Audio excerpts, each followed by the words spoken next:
berat gitu. Itu kan nanti Undang-Undang 26 ya, kita masih gunakan Undang-Undang 39. Kemudian juga berangkat dari adanya MOU Komnas HAM dengan Kapolri ya, yang setiap berapa waktu sekali kita perbarui. Kemudian tentu saja berdasarkan prinsip-prinsip asasi yang ada ya. Nah kalau kita lihat timeline yang sudah kami kerjakan sepanjang ini, tadi sudah saya katakan 12 Juli kita sudah mulai kumpulkan bahan-bahan dari media, 14 Juli tim dan rapat pertamanya, kemudian koordinasi dengan tim khusus Polri, tim sus, waktu itu Pak Wakapolri, Pak Irwasum dan yang lain-lain datang ke Komnas HAM, kita konferensi pers bersama waktu itu. Yang ada poin pokok kami sepakati waktu itu adalah selain imparsialitas Komnas HAM adalah aksesibilitas. Jadi waktu itu kami meminta ketegasan bahwa tim kami harus diberikan akses seluas-luasnya untuk mendapatkan informasi atau data atau pemanggilan siapapun. Kemudian tadi saya katakan 16 sampai 18, 2 hari lebih itu kita di Jambi, kemudian menerima tampak ini tim advokasi yang dipimpin oleh Saudara Saur, kemudian memanggil tim forensik, kemudian ada permintaan keterangan dari tim forensik Rumah Sakit Polri, permintaan keterangan dari ADC, kemudian mengirim tim ke Jambi kembali untuk ekshumasi, pemanggilan dan permintaan keterangan siber dan digital forensik, pemanggilan permintaan keterangan 4 orang pengurus rumah ex Kadif Propam karena juga ada yang bukan polisi Pak, yang orang sipil ya.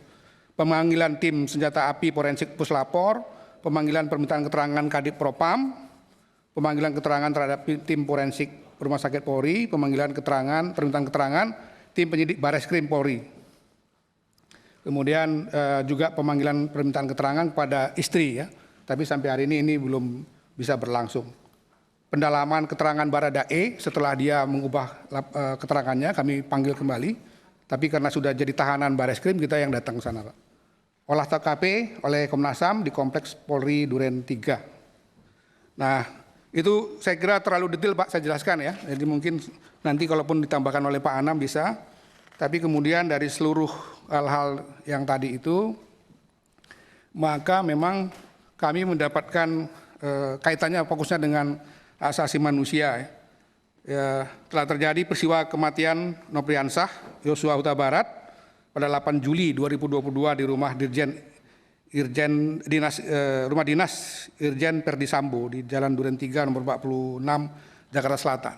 Semula ada spekulasi bahwa kematiannya katanya ada kemungkinan di antara Magelang, Jakarta, tapi hasil penelusuran dari CCTV yang kami dapatkan sampai jam 17:07 di tanggal 8 itu saudara Joshua masih hidup dan masih sehat. Jadi pasti peristiwanya ada di antara itu sampai jam 6 sore ya, antara itu. Sangat singkat waktunya. Kemudian kami menemukan ada indikasi kuat terjadinya obstruction of justice. Itu dari awal yang kita ributkan soal. Pak Ketua, sebentar. Kan tadi Pak Ketua menyampaikan prosesnya dari Magelang sampai ke Jakarta. Ya. Saya pernah dengar ada CCTV yang asli. Apakah Komnas HAM sudah menerima informasi tersebut?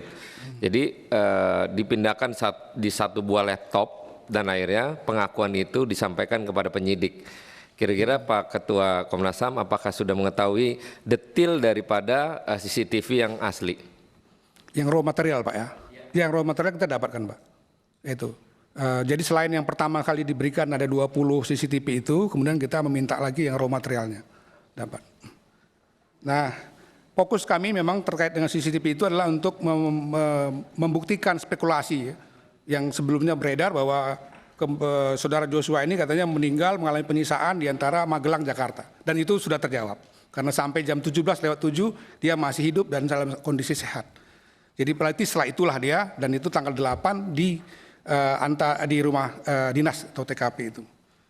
Kemudian yang kedua, CCTV itu memang bermanfaat untuk membuktikan sekuen-sekuen Pak, dari antara rumah pribadi sampai ke rumah dinas itu. Nah, indikasi kuat terjadinya obstruction of justice memang semakin dari awal sudah mulai kelihatan ketika tidak bisa ada perbedaan keterangan satu dengan lain tentang CCTV.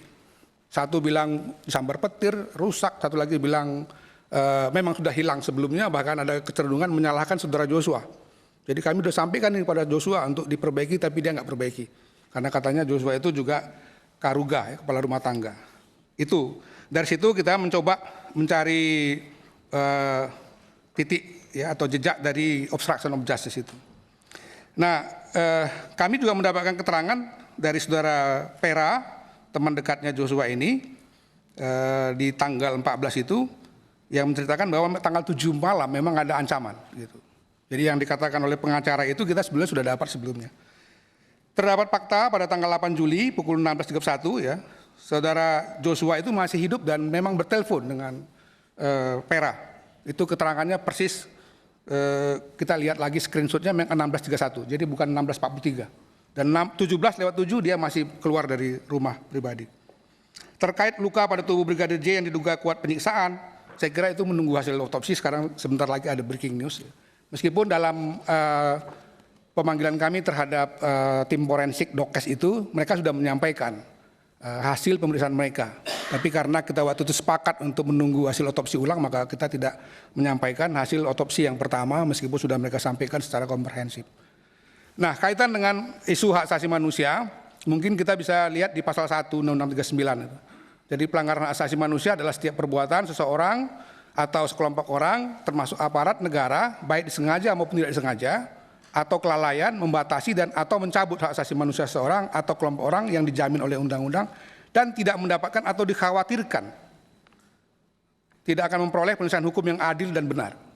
Jadi kami memang fokus, Pak, selain soal kematian, kemudian kemungkinan penyiksaan, kita masih katakan kemungkinan karena melihat hasil otopsi kedua nanti. Yang menjadi fokus kami adalah soal fair trial dalam kaitannya access to justice. Jadi kita mengaitkan isu fair trial itu dengan access to justice itu dengan apa yang kita sebut sebagai obstruction of justice. Jadi langkah-langkah sistematis obstruction of justice itu kita anggap bisa menghilangkan hak asasi dari seseorang untuk dapat memperoleh hukum yang adil dan benar berdasarkan mekanisme hukum yang berlaku. Itu kurang lebih fokus kita. Itu ada diatur dalam pasal 7 Undang-Undang 39, kemudian dalam pasal 28D ayat 1 Undang-Undang Dasar 45, Equality before the law, dan pasal 5 Undang-Undang nomor 39 tahun 1999. Nah, obstruction of justice dalam peristiwa kematian Brigadir J yang menjadi fokus kami salah satunya itu adalah pemberian informasi yang berbeda dengan bukti ilmiah. Itu kan sudah kita ketahui secara bersama dari tanggal 8 sampai tanggal 9 misalnya apa yang dipublikasi, apa yang disampaikan pada publik yang tadi juga sudah disinggung di sini. Kemudian berubah-ubahnya informasi yang diberikan, Pak. Satu ketika dengan ketika yang lain. Kemudian ada perusakan TKP. Ini jelas sekali ada perusakan TKP, penghilangan dan perusakan CCTV decoder. Kami masih menunggu sebelumnya konfirmasi karena polisi, penyidik mengatakan sudah menemukan CCTV yang hilang. Yang hilang ini yang mana? Apakah yang di luar rumah itu atau yang dalam rumah? Karena kami waktu itu minta dua-duanya. Dan kami melihat di dalam kamar itu ada decoder yang memang dirusak. Nah, masalahnya sekarang kita belum mendapatkan keterangan CCTV yang katanya sudah ditemukan itu, apakah yang di luar rumah, apakah yang di dalam rumah? Karena penting sekali. Kalau enggak nanti akan sangat bergantung pada keterangan demi keterangan, Pak. Kami belum bisa menerima begitu saja apa yang sekarang Baradae katakan. Bahwa dia menembak, kemudian FS menembak. Tapi yang pasti memang kami melihat indikasi-indikasi kuat memang tidak mungkin satu orang yang menembak itu. Itu kelihatan dari arah peluru, kemudian kelihatan dari lubang di dalam tubuh saudara Joshua yang menunjukkan ada kemungkinan besar bahwa itu bukan dari satu jenis peluru yang sama.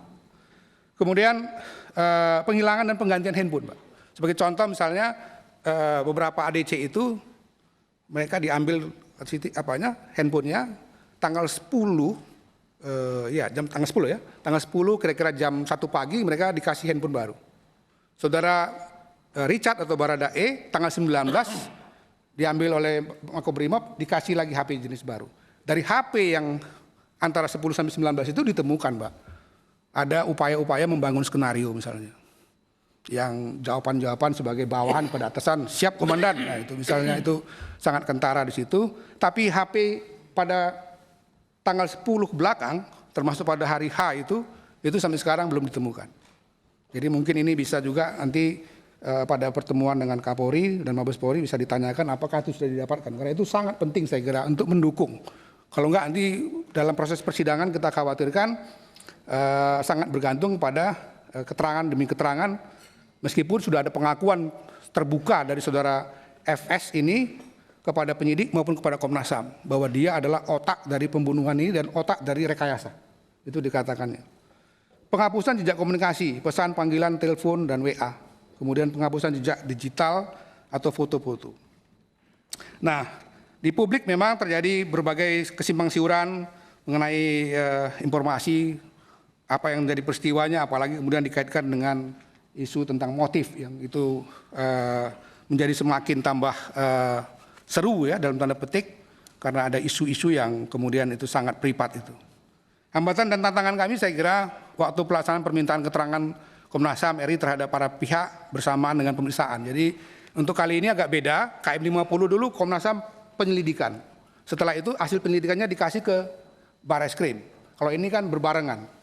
Jadi kami melakukan penyelidikan non pro justisia, mereka melakukan satu proses penyelidikan dan dilanjut mereka dengan penyidikan. Jadi seringkali bertumpang tindih Pak, sehingga sudah diagendakan hari Senin misalnya diubah lagi, sudah diagendakan dikasihkan barang misalnya gitu sekian jumlahnya tapi kemudian tidak seperti yang dijanjikan.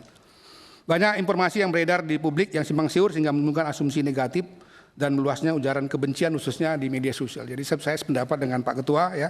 Saya kira memang setidak-tidaknya ya mungkin kita harus mengajak semua pihak di publik ini untuk ya fokuslah pada masalahnya, mencari siapa sesungguhnya yang melakukan ini, walaupun sudah mengakui dia melakukan kan masih sebelum sepenuhnya Pak.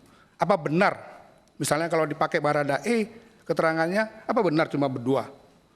Kan mungkin juga lebih dari itu atau mungkin bagaimana, itu saya kira dalam kaitan dengan fair trial, prinsip-prinsip bagaimana penegakan hukum dijalankan dengan sebenar-benarnya berdasarkan satu peristiwa yang sesungguhnya itu saya kira sangat penting.